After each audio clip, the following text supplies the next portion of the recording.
Oh, just the last box of junk from our road trip. Pretty great, huh? Stole that from a bar in Wichita.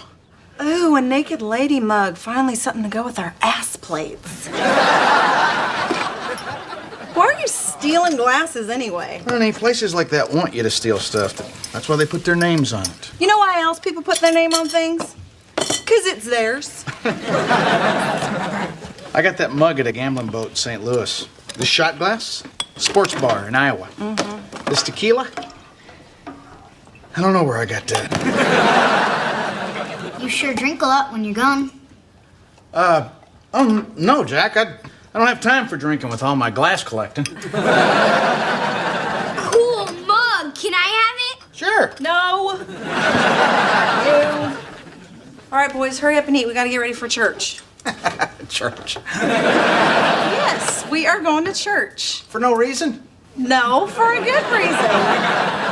Trina, we're not church people. When they say holier than thou, we're the thou. All right. Look, the boys and I have been going every Sunday since you've been gone, and it might not be a bad idea for you to go, unless you'd like to spend eternity in hell without me and the boys. Yeah. It's not like I wouldn't know anybody. Barry will be there, and your dad will be there. Maybe the naked girl that posed for this mug will be there. Dad's not going to church. I don't want to go either. Oh, thanks a lot, Jack. Now you run Sonny for everybody.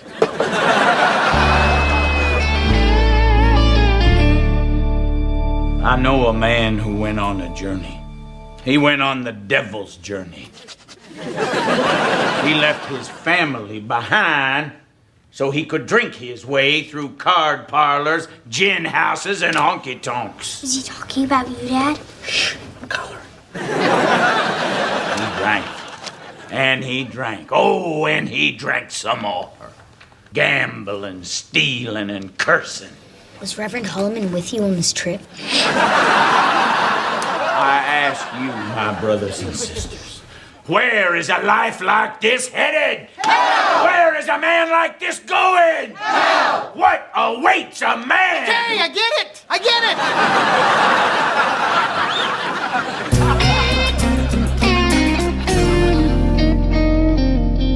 No. See, the problem with church is that Sunday morning just comes way too close to Saturday night for me.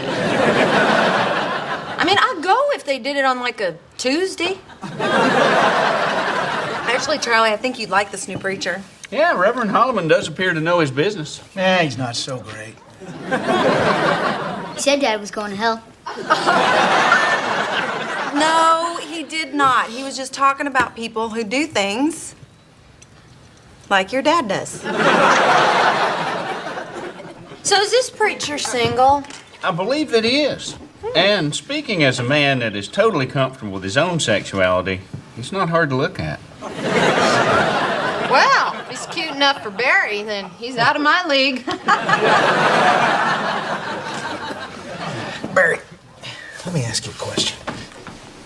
Do you believe in hell? Hell yes, I do. Why are you asking? I don't know. It's just that I burnt my finger the other morning on the stove, and it hurt like a son of a gun. I'm not sure I could handle that all over my body for eternity. Well, hell's not for everybody. Is that why you go to church, because of hell? Well, that's part of it, I guess. But I really don't think of it as avoiding hell as much as I do working towards heaven. And going to church is just a part of my overall plan. Plan? Yeah. I mean, everybody's got to have a plan for the afterlife. You got a plan, don't you? Well, I don't know. I'll have to ask Trina. She does all our planning. Well, you know, besides going to church, I also donate some time building houses for the poor, and I send some money to this little hospital in Appalachia, and after that last time me and you went to Vegas, I became an organ donor. Damn you, Barry. What? You think you know a guy? All these years in a bar, going beer for beer, sin for sin, and I find out you've been sneaking around my back, working on some sort of plan. Well, Rodney, heaven is a big place. Maybe you just need to get a plan of your own. Well, that looks like what I'm going to have to do if I want to spend eternity with my family. Unless I can get Trina to knock over a liquor store and bring the kids with her. Barry, you think I'm going to hell? Oh, no, buddy. Absolutely not. You are definitely not going to hell. Oh, man. That preacher sure seems to think I was. Oh, really? Yeah. Well, he'd know better than me.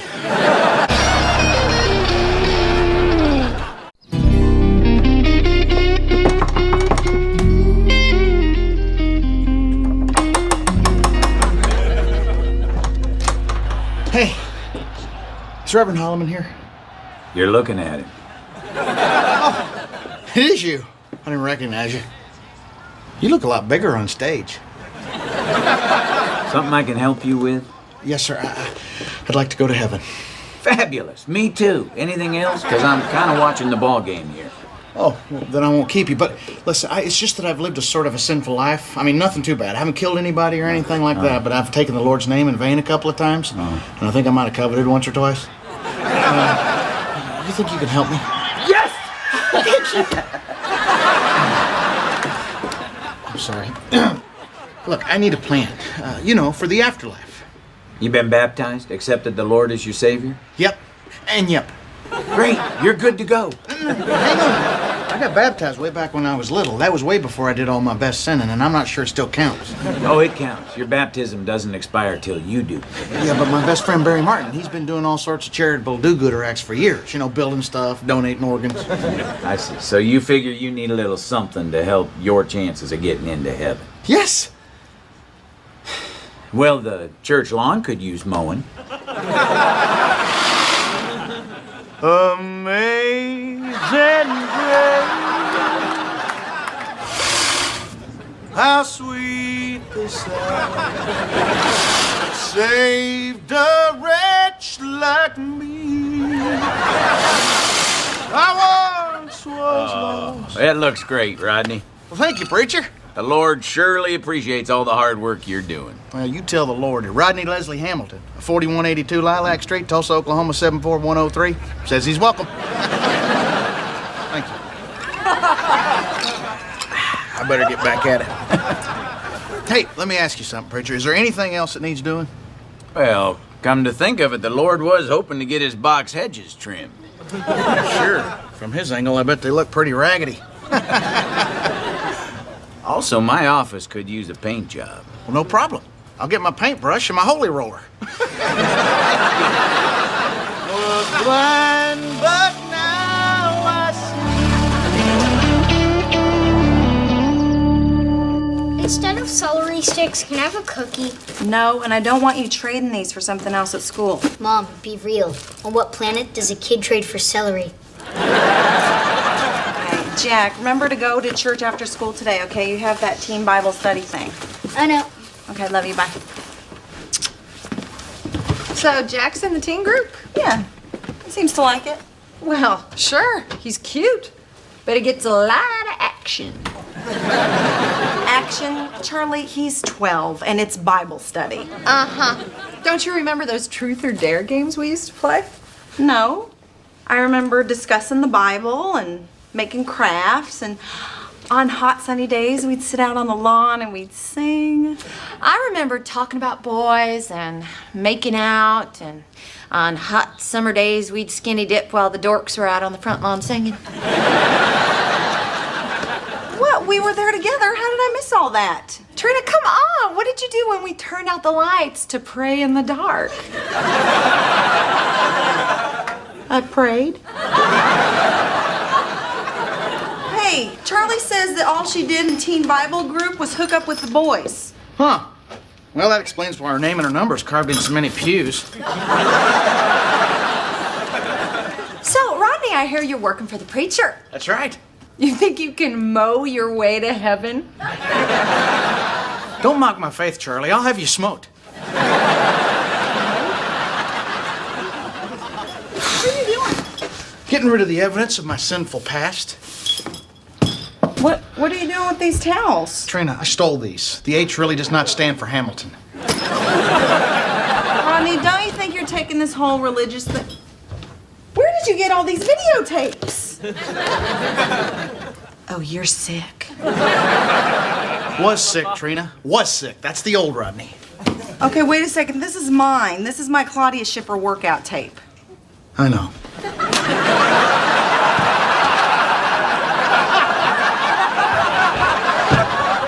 Look, I'm taking all this stuff, I'm getting rid of it. What's the use of trimming the Lord's hedge if all I'm gonna do is just come home to a house full of smut? Well, until a few minutes ago, I didn't know our house was full of smut. Well, that's your fault for not vacuuming underneath the bed.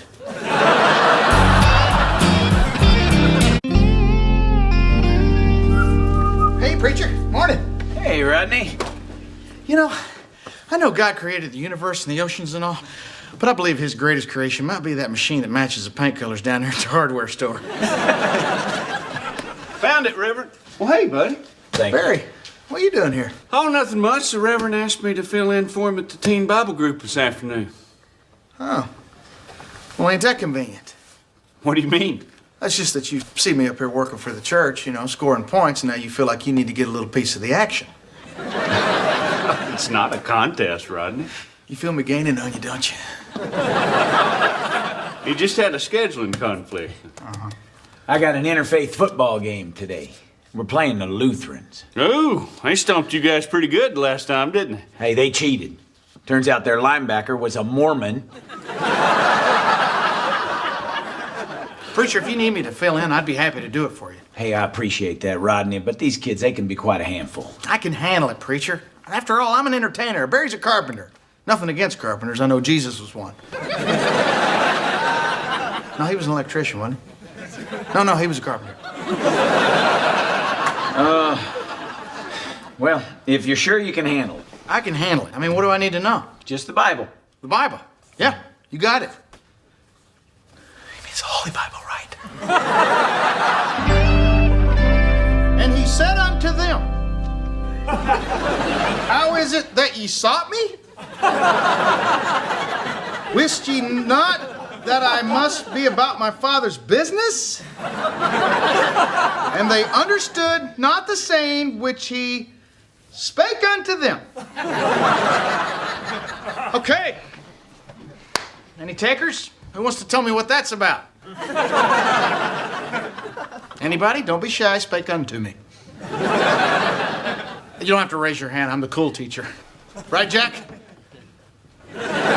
What's your question? Why isn't there anything in the Bible about Jesus as a teenager? Oh, there's plenty. You just got to know where to look. See, it's in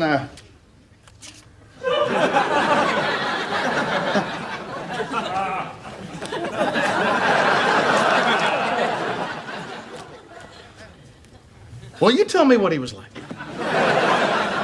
You're the teacher, shouldn't you tell us?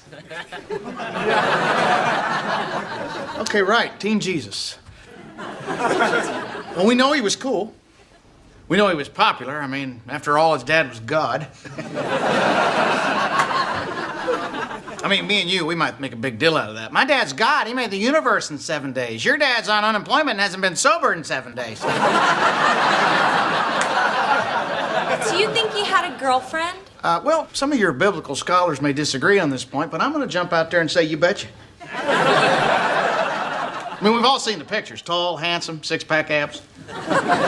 Trust me, he was beating them off with a stick. Oh, I got one.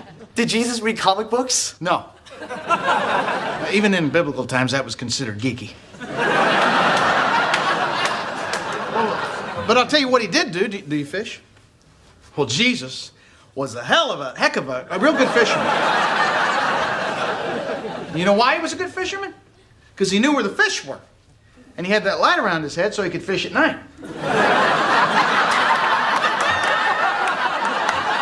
You're just making this up. Does it matter? Duh, yes. It's a sin to lie, right?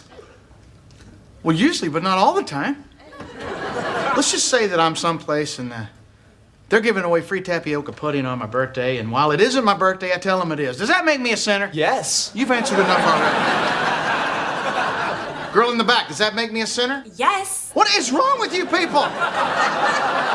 The point is it's not always easy to know what is or isn't a sin. It's not like they're carved in stone. What about the 10 Commandments?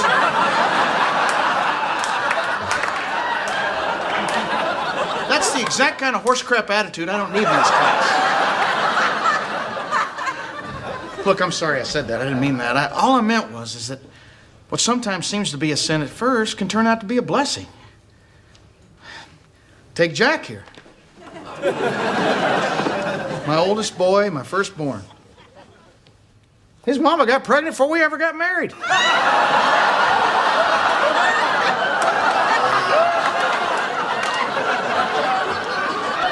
While technically that may be a sin, I mean, had we not done that, Jack wouldn't even be here. Isn't that right, Jack? Jack? Jack?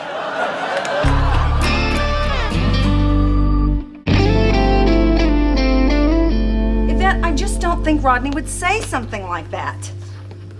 I did not marry a complete idiot. Can you hold on a second? Hello? Oh, hi, Mrs. Lockwood. He said what?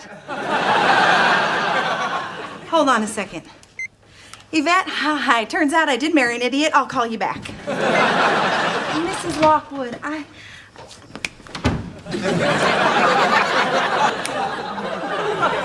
well, actually, he just walked in.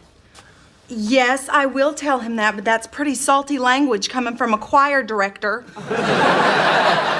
Bye. Is Jack home? He's in his bedroom. Oh, good. I was going to give him a ride, but apparently he felt like running. Well, can you blame him after his dad told a church full of his friends the intimate details of the night he was conceived? It doesn't matter. Jack already knew that. But his friends didn't know, and their parents, who I see at church every Sunday, didn't know. Trina, I panicked. I thought I could just read to them. Then they started asking questions.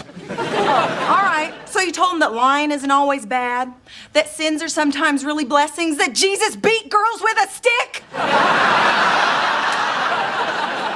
Off. I said beats them off.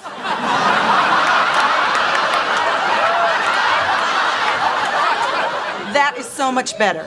Trina, I was babysitting. I was the opening act, the entertainment. They're supposed to learn the real stuff from the preacher. Rodney, this is just like you. I asked you to do one simple thing, and you look for a shortcut, and you mess it all up. All I asked you to do was go to church with me and the boys. That's all. Just go to church. Yeah, well, what if that's not enough? I'm trying to get into heaven. I can't be like you. I can't be perfect all the time. I am not perfect all the time. Yes, you are. Don't try to deny it. You're a great mom, you're smart, and everybody loves you, and you don't mind doing that thing I like?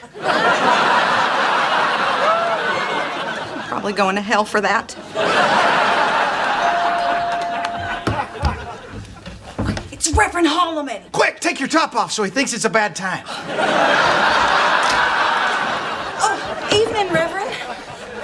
Trina, what on earth did you say to those kids? Yeah, I'm sorry, Reverend. I never knew there was so much to know about the Bible. I never knew so many parents had my cell phone number. Look, I was just trying to help you out. Yeah, well, you didn't. You had no business talking to those kids. Those kids love me. Well, of course they did. You made everything a big joke. I guess it's too much to ask you not to be a comedian for 1 hour. Hey, I don't appreciate you coming in my house pointing the finger at me like I did all this on purpose. You're the preacher. Maybe if you'd have skipped your precious football game, you could have taught him yourself.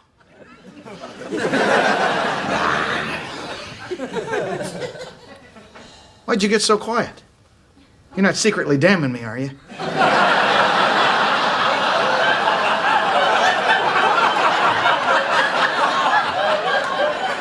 No, Rodney. You're right. You know where I messed up? I didn't turn off my TV and minister to you when you came over on Sunday. Oh, you were watching a game. Everybody needs a Sunday off. Not preachers. That's kind of our busy day. Well, can I get you something to drink? Don't suppose you'd have a beer? Beer? Well, we might. I'll have to check. I mean, I'm not much of a drinker myself.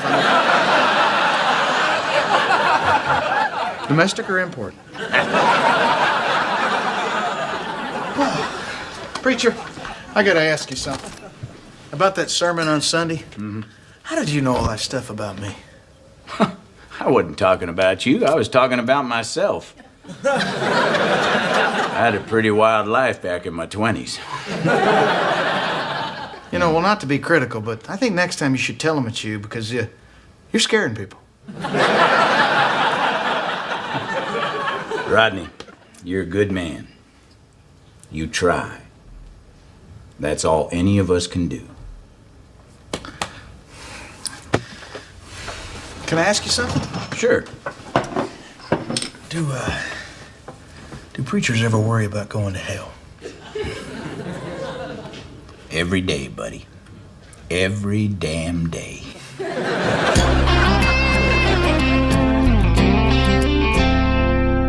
I tell you, this world is filled with evil. We don't always see it, but it's all around. Why, just yesterday, sweet Mrs. Russell went to check our donation box over at the supermarket, and some vile individual had filled it full of pornography. Dirty magazines, filthy movies, and a glass with a picture of a naked lady.